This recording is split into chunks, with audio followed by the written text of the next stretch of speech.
सोच है वो ये है कि अब एक बच्चा है ना, आप कहीं पर भी उसे रेज करें, वो दुनिया के किसी भी कोने में चला जाए तो वहाँ की एज ग्रुप के बराबर के लोगों बच्चों के मुकाबले में उसकी लर्निंग इक्वल होनी चाहिए।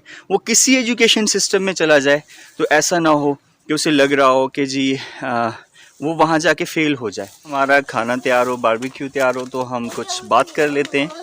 जैसे कि मैं आपको पहले बता रहा था कि हमारा ये प्रोजेक्ट है और इसके अंदर हम होम स्कूलिंग यानी कि फ्रॉम डे 1 टू एज 7, तो इसके अंदर जो मेन आइडियोलॉजी है वो ये है कि देखिए, स्कूल्स के अंदर करिकुलम होता है, बुक्स होता है, बच्चे किताबें पढ़ते हैं और उनको उनके जो बेसिक लर्निंग है, स्किल्स डेवलप की जाती हैं और लैंग्वेज पर काम किया जाता है, फिर उन्हें साइंस मैथ वगैरह सिखाई जाती है। बट अर्ली एज के अंदर बच्चे को, अब बच्चा एक 3.5 साल का है, 4 साल का है, जब हम उसे नर्सरी या केजी में एडमिशन देते हैं तो क्या होता है कि हम उसे सिखाते हैं राइटिंग।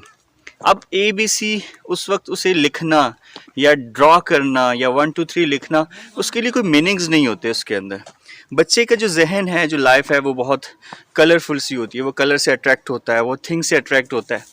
मैंने बारहा ये तजर्बा किया कि जिन बच्चों को हम पढ़ाते रहते हैं कि ये बिल्ली है या दिस कैट, और हम रियल लाइफ में उन्हें कैट नहीं दिखाते, बिल्ली नहीं दिखाते या मुर्गी या परिंदे नहीं दिखाते, तो उनके लिए वो कोई मायने नहीं रखता। लेकिन जब वो रियल लाइफ में उन चीज़ों को देखते हैं, अंडरस्टैंड करते हैं, तो उन्हें उनका बड़ा एक अच्छा एक्सपीरियंस रहता है उसके अंदर, उनकी लर्निंग फास्ट होती है। फिर आप सोचें कि इस इन्वायरमेंट में जब बच्चे आते हैं और इस इन्वायरमेंट में डायरेक्टली लर्न करते हैं from the nature, in trees के दरमियान में वो डे आउटिंग करते हैं, वाटर मतलब डैम के अंदर या झील के अंदर, नदियां हैं, दरिया हैं, समुंदर हैं, जब उन्हें जाके रियल में वो देखते हैं, ऑब्ज़र्व करते हैं, तो उनका जो एक्सपीरियंस है वो बहुत अच्छा होता है।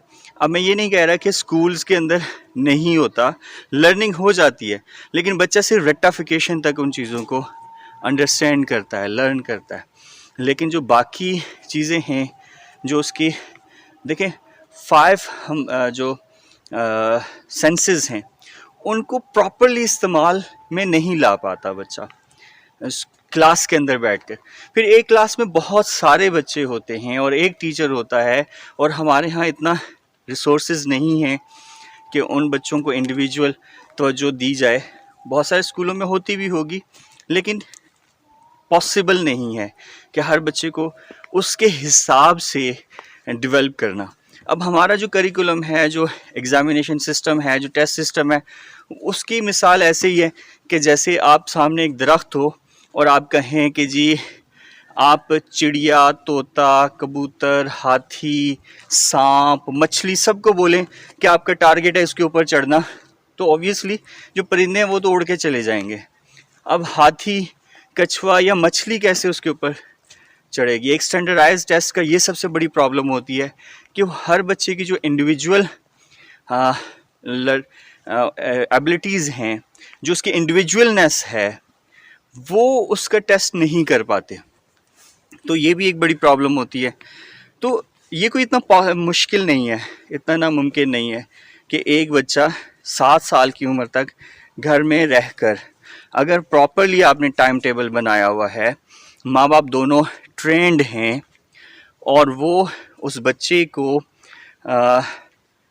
लैंग्वेजेस पर काम कर रहे हैं, बेसिक मैथ पर काम कर रहे हैं और बेसिक वोकैबुलरी पर काम कर रहे हैं, लैंग्वेज में काम करते हुए, तो मेरा नहीं ख्याल कि वो जब 7 साल की उम्र का होगा तो वो किसी चीज़ में उसे कुछ प्रॉब्लम होगी। यानी मेरी जो सोच है वो ये है कि अब एक बच्चा है ना, आप कहीं पर भी उसे रेज़ करें, वो दुनिया के किसी भी कोने में चला जाए तो वहाँ की एज ग्रुप के बराबर के लोगों बच्चों के मुकाबले में उसकी लर्निंग इक्वल होनी चाहिए।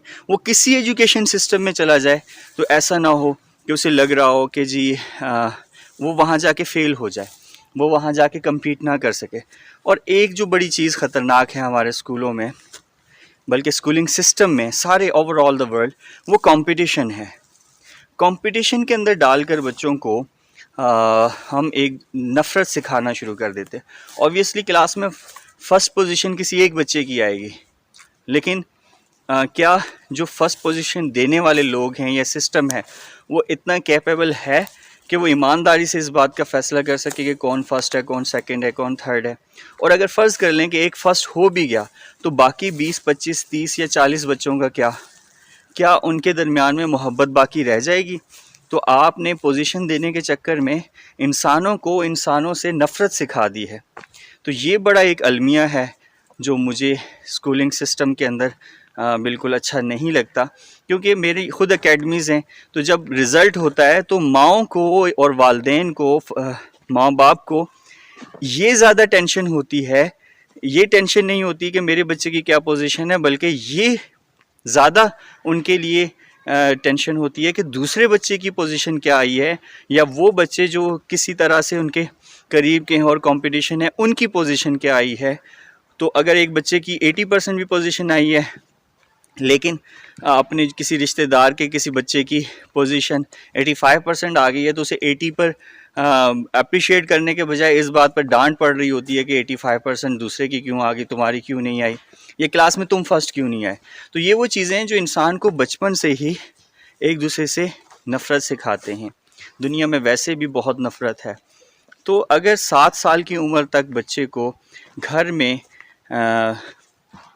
रहकर एक एक्सपीरियंस, एक प्रॉपर करिकुलम जो है उसको डेवलप करवाया जाए, तो मेरा नहीं ख्याल कि ये कोई नामुमकिनात में से। मुश्किल ज़रूर है, मियाँ बीवी दोनों में से किसी एक को डेडिकेशन देनी पड़ेगी, और ऑब्वियसली उसको ज़्यादा ट्रेनिंग की ज़रूरत है जो कि अकेला घर में रहता है, यानी कि जो घर में ज़्यादा टाइम स्पेंड करता है, चाहे वो माँ है या बाप है, उसे ट्रेनिंग लेनी चाहिए। और वो ट्रेनिंग करने के बाद उसको आप उन बच्चों को का एक्सपीरियंस अच्छा बनाना चाहिए। और उसके बाद आपके पास पॉसिबिलिटी है कि आपके वो जो बच्चे हैं आप उन्हें ओ लेवल के एग्ज़ाम्स में अपेयर करवाएं जब उनकी एज क्राइटेरिया कंप्लीट हो जाए। तो आई होप कि मेरी ये बातें आपको समझ में आ रही होंगी, और ये हमारी जो है एक कोशिश है जिसके अंदर मेरे ये 4 बच्चे शामिल हैं। इन्हें स्कूलिंग अब तक बिल्कुल भी नहीं की गई, और ये मेरे साथ ट्रैवल करते हैं, कैंपिंग करते हैं, और बाकी इनका टाइम टेबल बना हुआ है सुबह से लेकर रात सोने तक, जिसमें इन लोगों ने बहुत सारी चीज़ें लर्न करनी होती है। लैंग्वेज पे काम करना होता है, मैथ पर काम करना होता है।